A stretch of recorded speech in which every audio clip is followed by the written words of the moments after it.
Les amis, salut à tous, j'espère que vous allez très bien. Super content de vous retrouver pour la deuxième partie de cette review de mon deep run sur le Mystery Million des Winamax Series. On s'était quitté pas loin de l'argent, je pense qu'on n'est plus très loin de l'argent à ce moment-là. On a environ 9 fois le tapis de départ, on a un joli stack de plus de 75 blindes, on est bien et on va tout de suite reprendre, se remettre dans le cœur de l'action. C'est parti.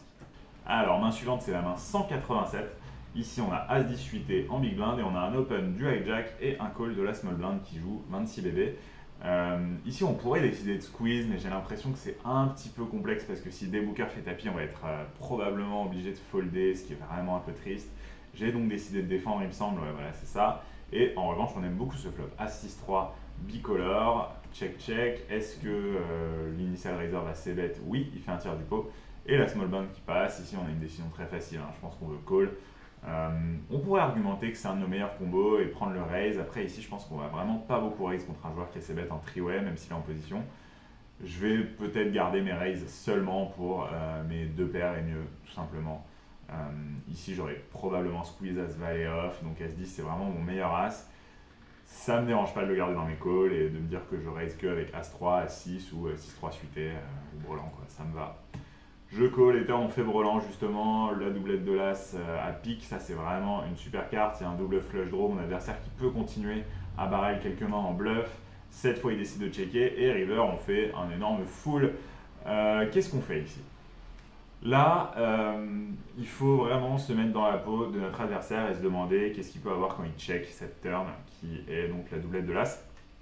Est-ce que vous pensez qu'il y a une seule personne sur Terre qui check un brelan sur un board avec deux flush draw et des tirages quintes qui peuvent vraiment toucher la range de big blind? Moi, je vous le donne dans le mille. Non, personne ne fait ça. J'imagine qu'ici, mon adversaire n'a jamais d'as, tout simplement. Donc, je vais me baser sur ce constat pour prendre ma décision. Il n'a jamais d'as. Ses flush draws ont manqué. Parfois, il a peut-être fait un 10. Et très souvent, sa main, ça va être soit rien, soit une pocket pair, ou alors une main du genre roi-dame, roi-valet, qui peut se dire qu'elle va battre mes bluffs. Qu'est-ce qu'on fait ici? Du coup, j'ai pas envie de faire trop cher parce que je bloque des 10. On s'en fout de bloquer des as, il n'en a pas, mais je bloque des 10. Et je ne bloque ces flush draws qui ont raté et qui vont de toute façon folder sur mes mises. Je décide donc de miser pas trop cher. Je crois que j'ai fait mi-pot, ça me va très bien. Ça peut paraître contre-intuitif, là on a les nuts, il y a plein de tirages, il y a plein de bluffs possibles. On a envie d'envoyer un overbet et de se polariser comme pas possible. Mais en réalité, ici, notre adversaire, il est tellement capé. Et nous, on a tellement souvent une main de value au final, parce qu'on a tous nos as encore. On a même parfois fait un 10. On peut avoir même envie de value un 6 ici, ce serait pas hallucinant. Voilà, on veut vraiment lui donner un sizing qui lui permet de call avec n'importe quel pocket. Ici, il a foldé. Je pense qu'ici, certains joueurs auraient même pu payer roi-dame ou roi-valet ici en se disant que il bat mes bluffs, qu'il a une bonne cote. Et c'est pour ça que j'ai décidé de miser pas très cher alors que je suis dans les faits très polarisé. Un 205 à présent, on a valet 4 de pique en big blind. Open du bouton, on va défendre évidemment. Et le flop qui vient, roi 8-6 bicolore, on check et notre adversaire qui check back. Pas quelque chose qu'il va faire très souvent. Sur ce board, clairement, on a envie de miser à très haute fréquence, même si le 8 et le 6 sont des cartes décentes pour ma range. S'il était au cut-off, peut-être qu'il aurait un peu plus dû checker parce qu'il avait peut-être un peu moins de 8. Là, il faut comprendre qu'il a pas mal de 8 dans sa range. Il est censé open des mains comme 8-7 off, comme dame 8 off, etc. qu'il ne va pas avoir au cut-off. Donc, normalement, il a pas mal de 8 lui-même et ça fait qu'il est censé beaucoup c-bet. Le fait est qu'il a checké et qu'à la turn, on trouve un 3 de pique. Et là, je ne sais pas ce qui m'a pris, parce que bon, ceux qui regardent mes vidéos, là, je pense que vous êtes en train de vous dire, bon, Ilan, on le connaît maintenant, il va overbet, il va faire 6 blindes et demi, ça va quasiment tout le temps passer, il va encore se la ramener. Vous auriez pas tort, mais là, je sais pas, j'ai checké. Non, là, je suis pas d'accord avec moi-même, j'aurais aimé faire cette overbet classique que je fais très souvent dans ces situations à la turn quand l'adversaire a l'air un peu capé et qu'il a pas ses bêtes, un board qui doit souvent ses bêtes. Je l'ai pas fait cette fois-ci. Mon adversaire qui décide de miser plutôt cher, en plus il fait 3 quarts du pot. Là on va pas folder, on va call, mais c'est pour ça que j'aime pas trop jouer ce coup passivement. Ça aurait été tellement plus facile de mettre un parpaing à la turn et de décider si on met un parpaing ou pas à la river. Là je suis un peu obligé de jouer passivement, je call. Et sur cette dame de carreau river, j'ai vraiment pas très envie de bluffer. J'ai l'impression qu'il y a quelques bluffs de mon adversaire qui sont rentrés ou qui ont fait une paire tout simplement. Et moi j'ai pas spécialement d'argument parce que je vois pas pourquoi je miserais un flush draw manqué, sachant que les mains qui vont fold chez mon adversaire, ça va souvent être de pique. Je les bloque. Là, j'ai juste envie d'abandonner. Mon adversaire qui retourne valet 8. Et là, je suis un peu déçu de la manière dont j'ai joué le coup. Non pas qu'il aurait forcément foldé, hein, si j'avais misé très cher, il aurait pu tout à fait payer ici avec valet 8 à la turn, même ça aurait été le top de sa range, donc il avait intérêt à payer. Je pense juste qu'ici, en jouant passivement ce coup-là, je rate une occasion d'exploiter mes adversaires qui vont folder un petit peu trop de mains et qu'on va pouvoir mettre en difficulté sur certaines rivers en plus. Donc ça c'est un peu dommage et on va passer maintenant à la main suivante qui est la main 210 où on va open cette paire de 5, pardon, on va défendre cette paire de 5. Encore une fois contre des bookers qui hijack et contre Bativegter qui est en small blind. Le flop qui vient As-9-9 bicolore, c'est pas trop notre board, mais tout le monde check et la turn pan le full house qui arrive, la maison pleine. Notre ami en small blind qui check et nous ici on a une petite décision ou pas d'ailleurs, je pense qu'on va tout le temps miser. Je sais même pas pourquoi je dis qu'on a une décision ici, checker serait vraiment abyssal hein, si je puis dire. Là on a juste envie de prendre de la value, il faut comprendre que des bookers ici quand ils check le flop, ça veut pas dire qu'il a pas d'as. Il peut tout à fait check back un as ici en se disant que small blind et moi avons des 9 dans notre range. Il peut tout à fait check back des pocket pairs qui vont jamais folder. S'il a 2-10 à 2 rois, il va jamais folder ici. Il peut avoir n'importe quel flush draw qui va jamais folder non plus. Et notre adversaire en small blind, il a lui-même pas mal d'as, quelques flush draws et pourquoi pas un 9 de temps en temps. Donc là ici on veut absolument miser. Ce que j'ai fait 80% du pot environ, ça me va. Malheureusement, on est tombé sur rien du tout en face et on prend juste un petit pot. Main 236, on open dame 7 suité au hijack, call du bouton, call de la big blind et flop 10-10 de rainbow. Là, on a une décision, comme je vous ai dit, hein, en three-way, on s'ébête un peu moins. Quand on n'est pas en position, on s'ébête un peu moins. Mais là, c'est pas le cas typique de flop où on veut vraiment fortement baisser notre fréquence de s'ébête dès qu'on n'est pas en position, dès qu'on n'est pas en heads-up. Parce que là, c'est un flop extrêmement dry. C'est un flop sur lequel on a beaucoup de brelans parce qu'ici on va open toutes nos mains offsuit qui contiennent un 10 jusqu'à valet 10. Donc on a as 10, roi 10, dame 10, valet 10 dans notre range. Ça nous fait quand même pas mal de 10. En suité, on va descendre jusqu'à 10 et 7, non peut-être 10 et 8 parce que 10 et 7 là avec 30 blindes c'est un peu limite. En tout cas on a beaucoup de 10, on a beaucoup de mains très fortes, c'est nous qui avons les grosses pocket pairs ici dans notre range et pas eux. Ici on peut complètement se permettre de s'ébête et en plus de ça on n'a pas trop de showdown value en three-way, même pas du tout. Et on a des backdoors. Donc je pense qu'ici c'était vraiment mieux de miser. On a décidé de checker. Et là, quand notre adversaire mise un tiers du pot, hors de position avec hauteur dame, même si on a des backdoors, je pense qu'on peut tranquillement folder. Alors ici on a As-10 off, on va open notre cut-off.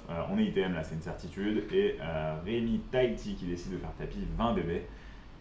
On a une décision qui peut paraître un petit peu close. Pour moi, c'est clairement un call. Mais pour ceux qui en sont pas certains, vous savez quoi? On va passer sur Equilab, faire un petit tour et regarder ce que ça nous dit. On est donc sur Equilab et ici, voilà la range que j'ai attribuée au joueur en big blind.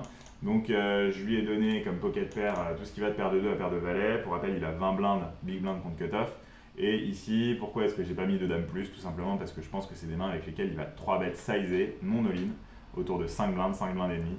J'ai aussi enlevé As-Roi suité et As-Dame suité pour les mêmes raisons. C'est des mains avec lesquelles, comme il y a une belle jouabilité aussi, il va plutôt 3 bêtes non all-in pour induce un tapis de ma part. J'ai gardé donc en As suité tout ce qui va entre As-4 et As-Valet. J'ai été gentil, j'ai enlevé As-2 et As-3 qui sont des mains qu'on domine nettement parce que j'ai pas la certitude que tout le monde le fasse systématiquement. En As offsuit aussi, j'ai été assez conservateur. Hein. Je lui ai donné que As8 et plus haut. Il aurait tout à fait pu avoir As7, voire As6, As5 dans sa range, ce ne serait pas du tout surprenant. Je lui ai mis Roi Dame off, Roi Dame suité. Pareil, on aurait pu rajouter du Roi Valet, que ce soit suité ou offsuit. Et je lui ai mis Valet 10 suité, histoire d'avoir un petit combo comme ça en plus. Qu'est-ce qui se passe avec As-10 off? On a presque 49% d'équité, comme vous pouvez voir là. Or, dans ce spot, on avait 17 blindes, 18 blindes à peu près à rajouter dans un pot qui allait en faire 40. Ce qui fait qu'il nous fallait 42, quelque chose, 42,5% d'équité. Avec 48 et quelques, on est largement bon pour payer. Donc clairement, c'est un call nettement EV+. Et ici, alors attendez, hop, je vais la faire apparaître un peu mieux. Ici, on a la range avec laquelle on serait censé payer en théorie contre la range de Big Blind. C'est paire de 3 et plus, As-8 suité, Roi Valet suité, Dame 10 suité, Valet 10 suité et As-9 off. Ce qui fait que même si on cut un peu les bottoms en se disant bon, voilà, j'ai pas envie de jouer un pot qui est à peine EV+, pour une grosse partie de mon stack, ce qui est tout à fait normal, eh bien on aurait quand même une bonne partie de notre range à retirer avant de devoir retirer As-10 off. Donc le call est quand même nettement profitable ici. C'était donc un call sur lequel il n'y a pas de regret à avoir. Maintenant, on va voir ce que ça donne. Et on run dans 2 valets qui est selon moi le top absolu de sa range. On n'est pas bien, on n'est pas bien. Le flop qui vient dame 8-5, turn dame, river roi, on perd un énorme morceau de notre stack sur ce coup-là, on retombe à 11 blindes. Voilà, on avait quasiment 500 000 jetons, on n'est plus qu'à 130 000. On n'est plus très loin du day 2. Hein. Là, je pense qu'il y a allez, un tiers peut-être du field à sauter pour passer, mais ça va être vraiment chaud. Ça va être vraiment chaud avec ce stack. On va voir si on arrive à s'en sortir.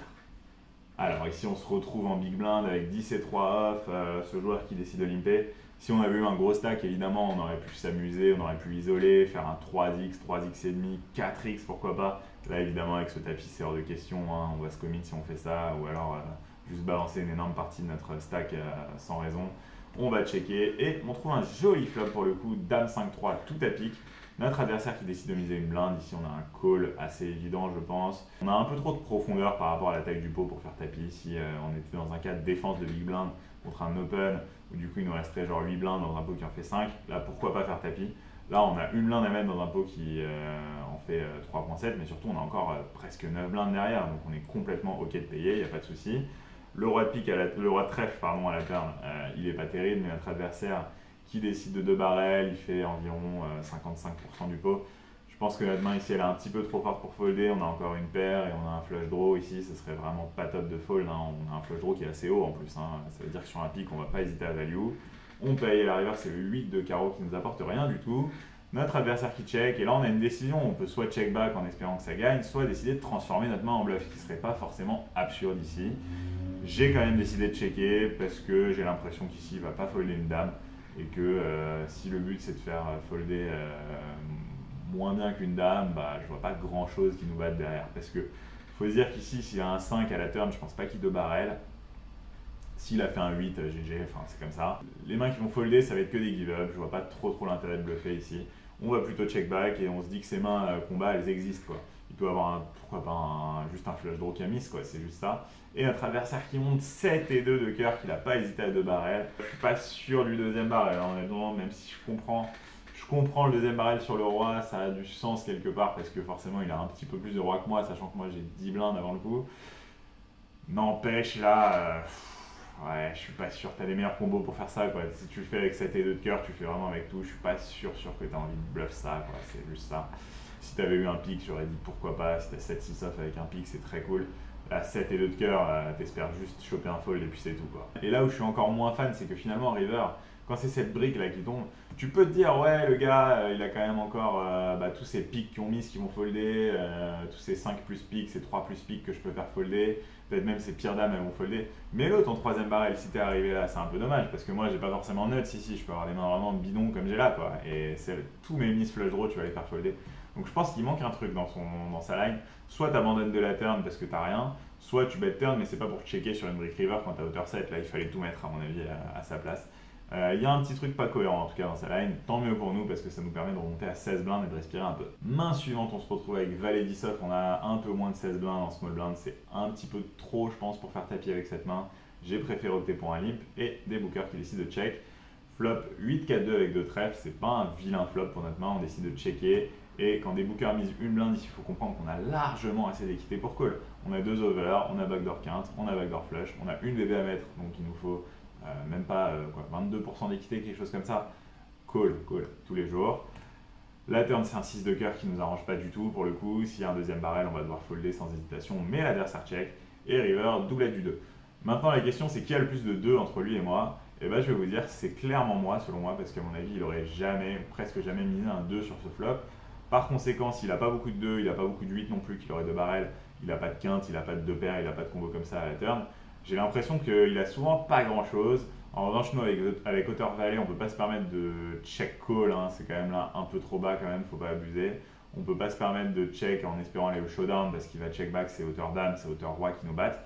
J'ai donc décidé d'opter pour un bluff, et plutôt un gros bluff ici parce que j'ai envie de représenter des mains fortes, j'ai envie de représenter des 8, j'ai envie de représenter des 2, même des 6 ici qui peuvent se permettre de value assez cher selon moi.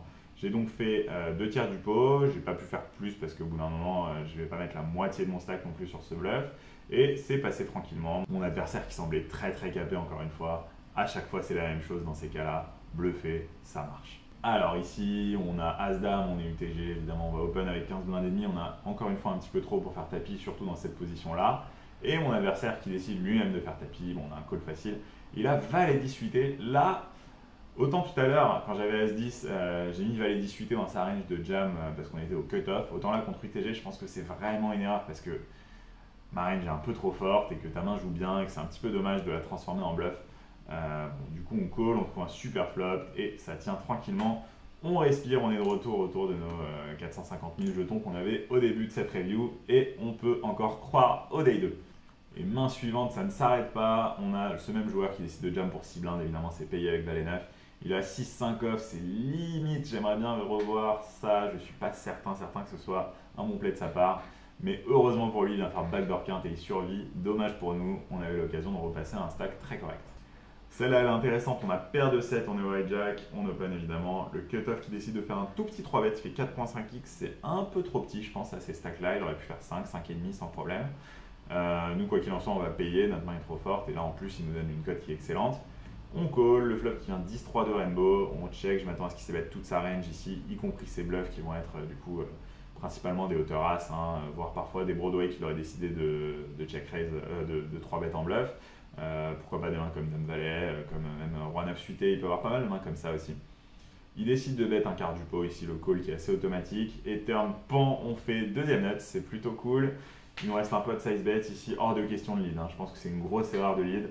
On veut garder ses bluffs, il va pouvoir 2 barrer le bluff pas mal de mains. J'ai checké, il bet un quart, voire un cinquième du pot ici, plutôt un cinquième. Et là j'ai une décision, je peux décider de raise, je peux décider de call. Je me suis dit que j'allais garder ses bluffs dans un premier temps, donc j'ai décidé de payer. Et river sur le 6 de pique, je suis un petit peu embêté parce que j'ai l'impression que ça peut ralentir l'action. Il a quelques mains ici qui vont... je pense que s'il a un 10 typiquement, il ne va pas forcément mettre le troisième barrel.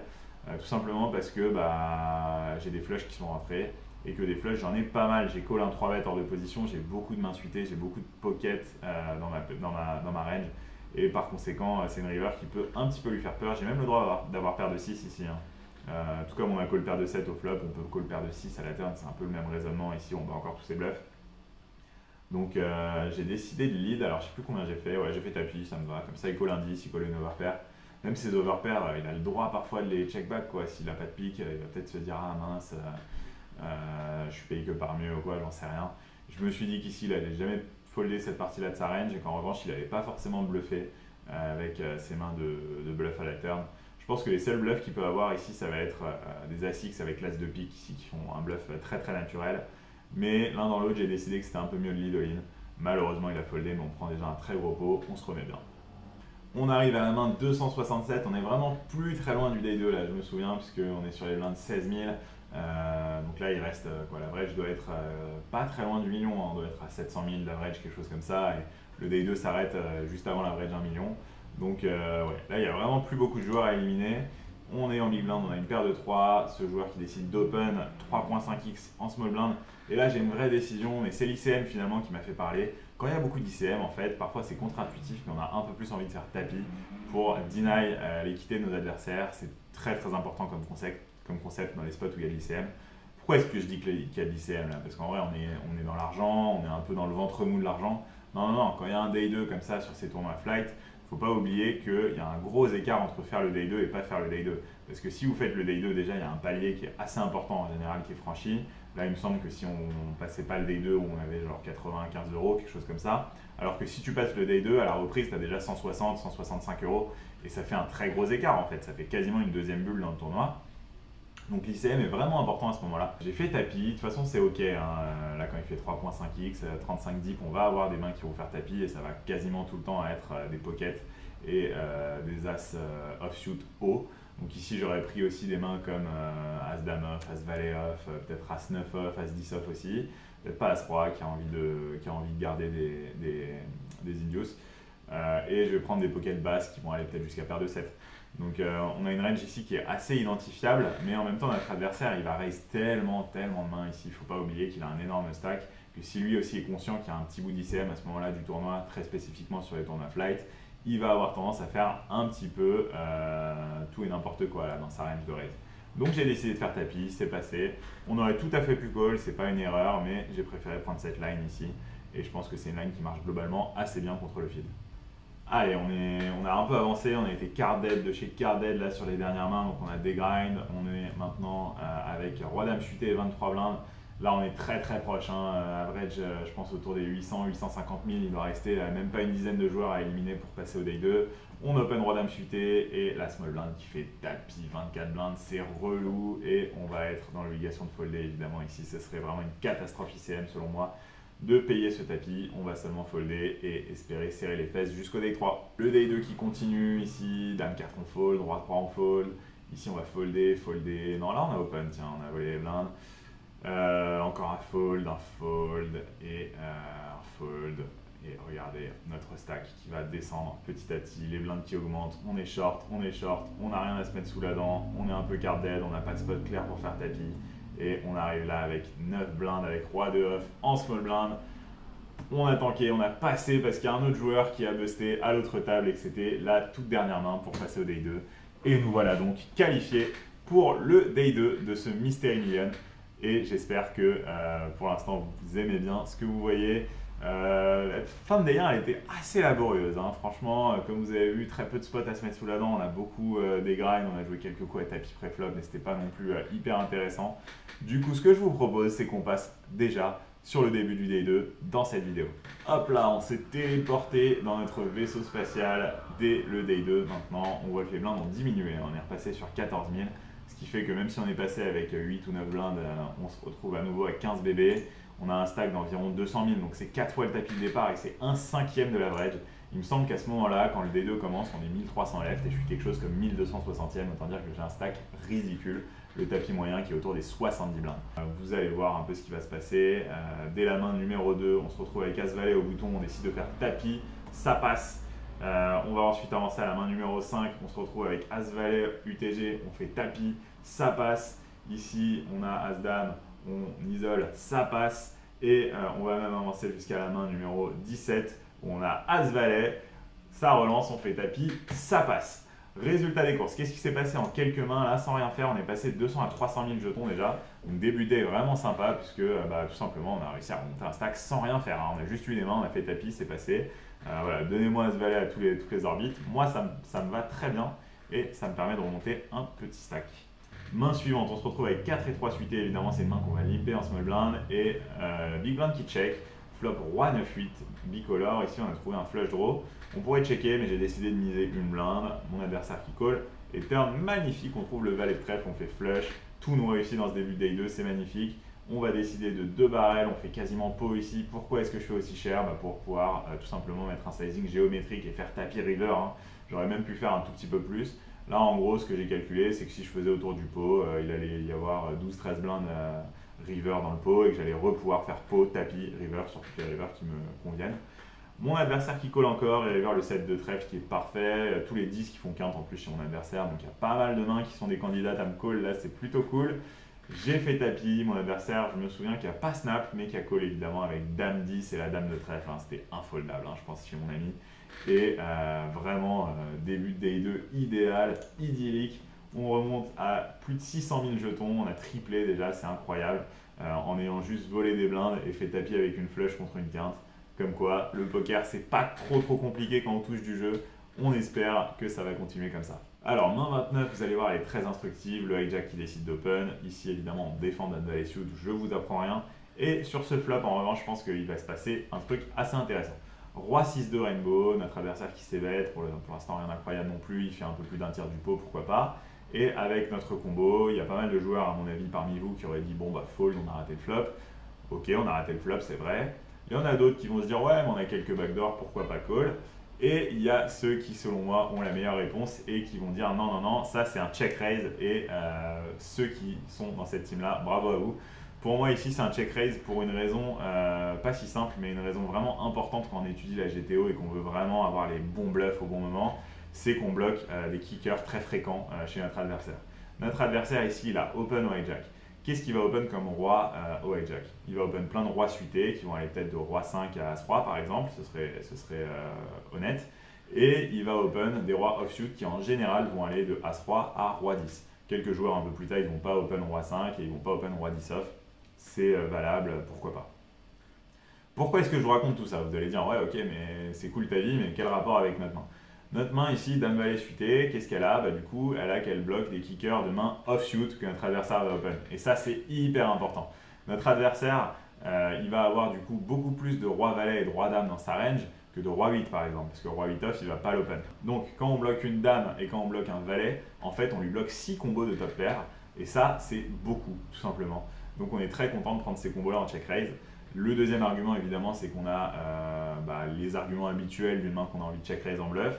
Un petit bout d'équité parce qu'on a des backdoors, pas une showdown value de fou. Et donc ici, pour moi, Dame Valet 13, c'est simplement la meilleure main que vous pouvez check raise sur ce flop. Encore mieux que 4 et 5, encore mieux que 5 et 3, le carreau, que ce genre de combo-là que les gens trouvent un peu plus facilement. Celui-là, il est vraiment top. Prenez-les, c'est une pépite.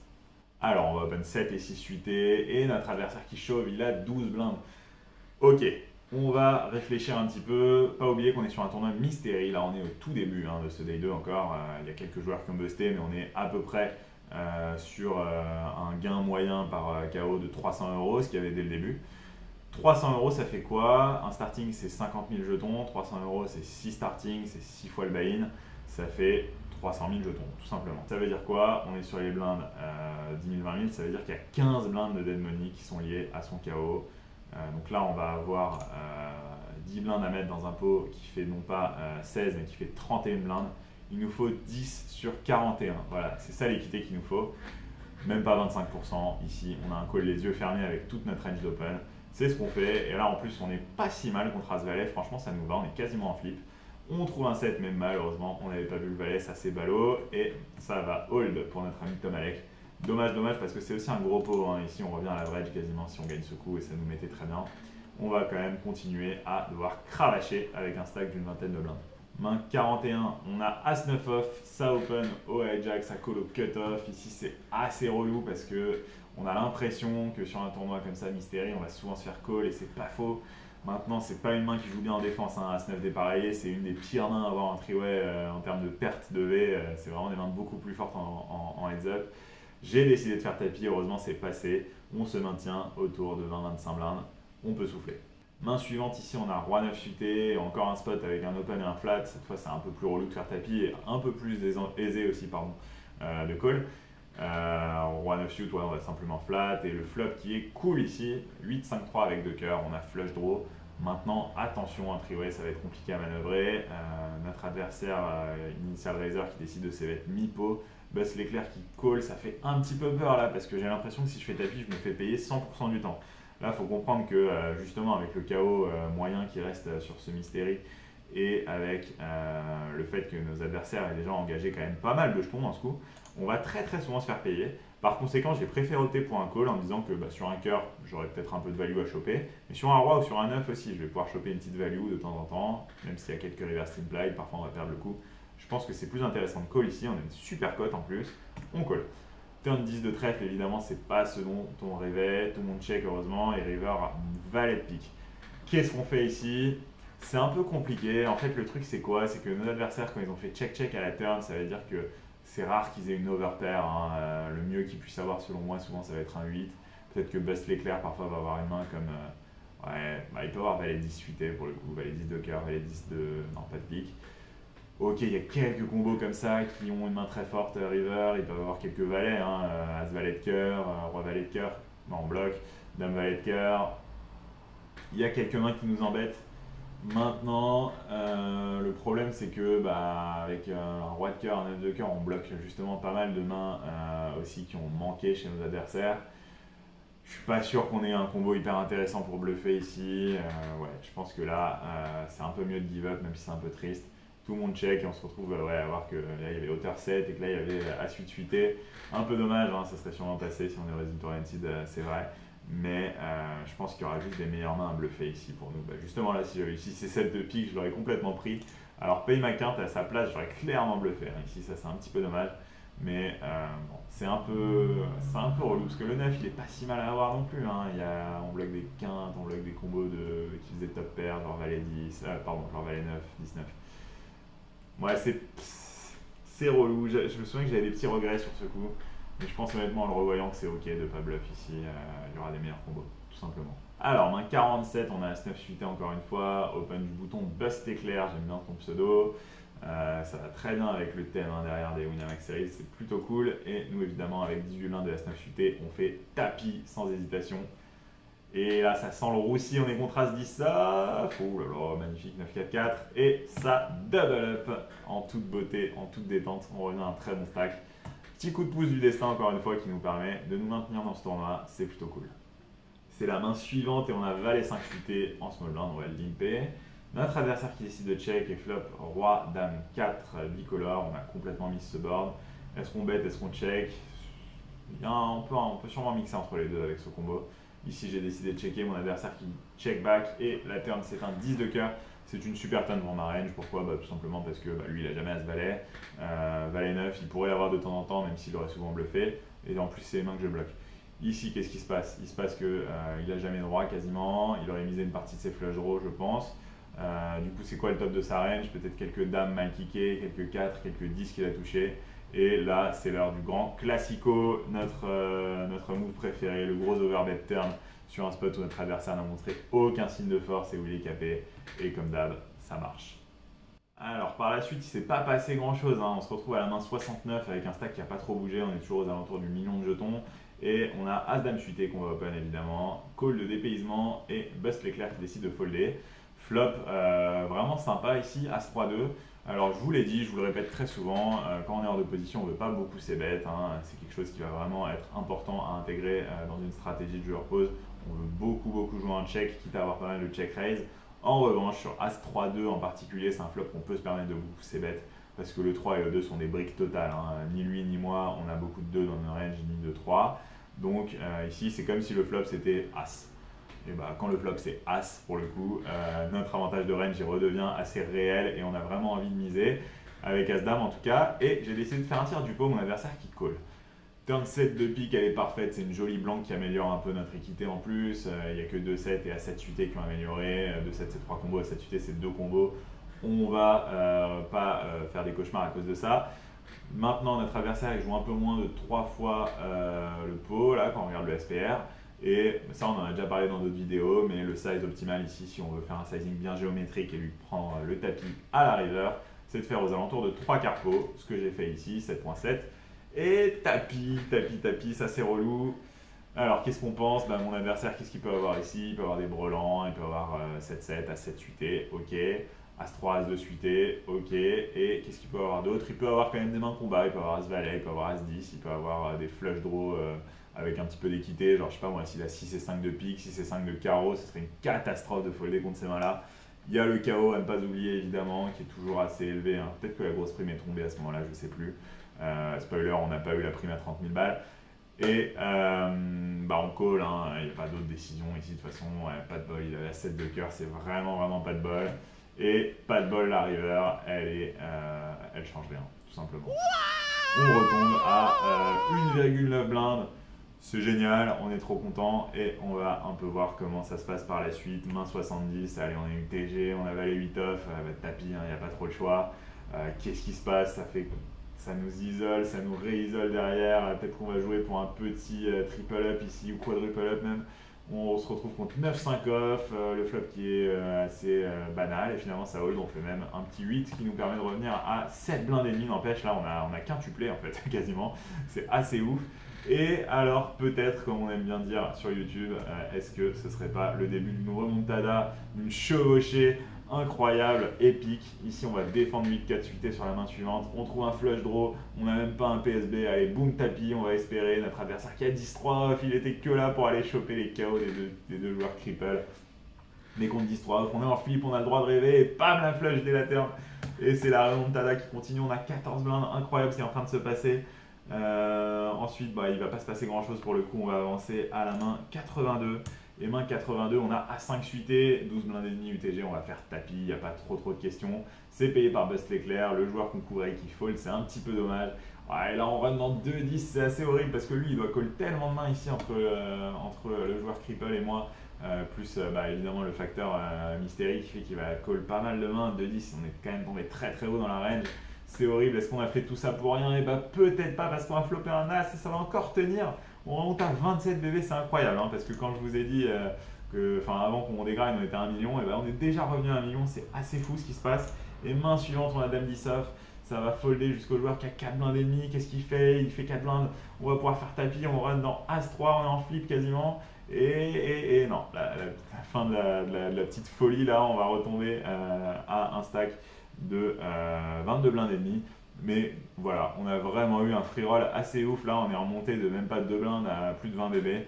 Un petit miracle là, après le setup qu'on s'est pris avec top pair, quasi top kicker et flush draw contre 2 paires, on a réussi à remonter avec la grâce des dieux du poker. Merci à eux. Roi valet suité maintenant, dépaysement qui décide d'open, on va flat cette main, ça me paraît un tout petit peu limite pour faire tapis. Et on flop un flush draw, 10-6-2, notre adversaire qui bet un quart ici, j'ai largement une préférence pour le call. C'est ce qu'on fait, et la turn, on frappe les nuts, incroyable, c'est le début du run, c'est fou ce qui se passe. Qu'est-ce qu'on fait ici? Je vais clairement avoir un check, hein. Je pense que j'ai aucune main dans ma range qui a envie de lead sur cet as, même s'il fait rentrer mes flushs. Je check mon adversaire qui fait mi-pot ici, je décide de call. Et pourquoi est-ce que j'ai call? Tout simplement parce que là c'est aussi pour des raisons d'équilibrage de range. En principe, on n'a pas trop envie de check raise nos flush max à la turn, on a plutôt envie de les call et de check raise avec des flushs qui ont besoin de plus de protection. Là il y a zéro protection à avoir, et si notre adversaire il a une main forte et qu'on raise, de toute façon on va pouvoir lui prendre la value river aussi, donc c'est pas très grave. C'est pour ça que j'ai décidé de call. Et river, c'est une bricasse de chez Bricasse, ce 3 de carreau. Et j'ai hésité ici. Je me souviens que j'ai hésité. Je me suis dit quoi? Je me suis dit, ok, là mon ami, s'il a As-Roi, As-Dame, As-Valet, est-ce que je suis sûr qu'il value? Je me suis dit, non, c'est pas sûr. S'il a une flush, de toute façon, ça va tout mettre, quel que soit le scénario. S'il a brelan, ça va probablement tout mettre, quel que soit le scénario. Et s'il a de roi, de dame, de valet, de toute façon il les a pas, je pense, une fois qu'il a 2 barres turn. Donc là, mon adversaire, je le mets souvent sur un as, je le mets souvent sur un as ou mieux, tout simplement. Et en fait, vu qu'il va checker un as et que s'il a mieux, il va bet, je me dis que de toute façon, quitte à ce qu'il check back un as, autant que je prenne le lead. Et on fait le petit blocking bet à 20% paume, même pas. Comme ça, il call ses as, et comme ça, s'il a nuts, ou presque nuts, quoi, vous avez compris, il va de toute façon mettre tapis, il y a un KO à récupérer, il va pas hésiter. Mon adversaire qui call avec As-Dame off, et à ce jour, je reste persuadé qu'il aurait check back parce que, tout simplement, j'ai trop de mains suitées, j'ai trop de flush dans ma range. S'il voulait me mettre tapis, il aurait peut-être quand même mis malgré le blocking bet, hein. Donc je suis quand même assez content du play ici. Est-ce qu'on a mise value? On peut se poser la question. Il y a un monde où, contre une main comme As-3 suité, on rate un peu de value, mais contre As-Dame, je suis même pas sûr. Si je fais tapis ici, je suis pas sûr qu'il call, hein. Non, ça me va, ça me va. Là, au moins, je sais qu'il call. Peut-être que j'ai un peu fait trop de zèle à faire 3 blindes, hein. Peut-être que j'aurais pu faire 5 ou 6 et qu'il aurait quand même call. C'est peut-être ça, c'est là que je la rate vraiment la value. C'est pas sur le fait de faire tapis ou blocking bet, c'est le block bet un peu plus gros. Ça aurait marché, je pense. Et on va donc s'arrêter là pour cette deuxième partie de la review du Mystery Million. Où est-ce qu'on en est du coup dans le tournoi? On est aux alentours des 35 blindes avec 1 200 000 jetons. On a quand même sextuplé notre stack, hein, en 80 mains. C'est plutôt un excellent début de day 2. Vous l'avez vu, on est retombé sous les 2 blindes et là on est de nouveau dans le game. On a même le plus gros stack de notre table. Il faut réaliser qu'ici, à ce moment-là du tournoi, l'average c'est 50 blindes, hein, donc c'est absolument miraculeux qu'on ait le plus gros stack. J'espère qu'on aura un joli coffre. Ce sera dans l'épisode prochain. En attendant, si ça vous plaît toujours de regarder mes reviews, si vous apprenez des choses, si vous passez des bons moments, n'hésitez pas à vous abonner, à liker, à commenter sur les coups sur lesquels vous avez des feedbacks, sur lesquels vous avez des questions. Il y a peut-être des choses que vous ne comprenez pas aussi parce qu'il y a beaucoup de jargon quand on parle de poker et tout le monde ne connaît pas forcément tous les termes, c'est complètement votre droit. N'hésitez pas à poser les questions dans les commentaires, que ce soit moi ou quelqu'un d'autre, quelqu'un va vous répondre avec bienveillance, j'en suis certain. Je voulais encore vous remercier, hein, pour tout le soutien. Je vous dis à bientôt et voilà, très bonne fin de journée, salut!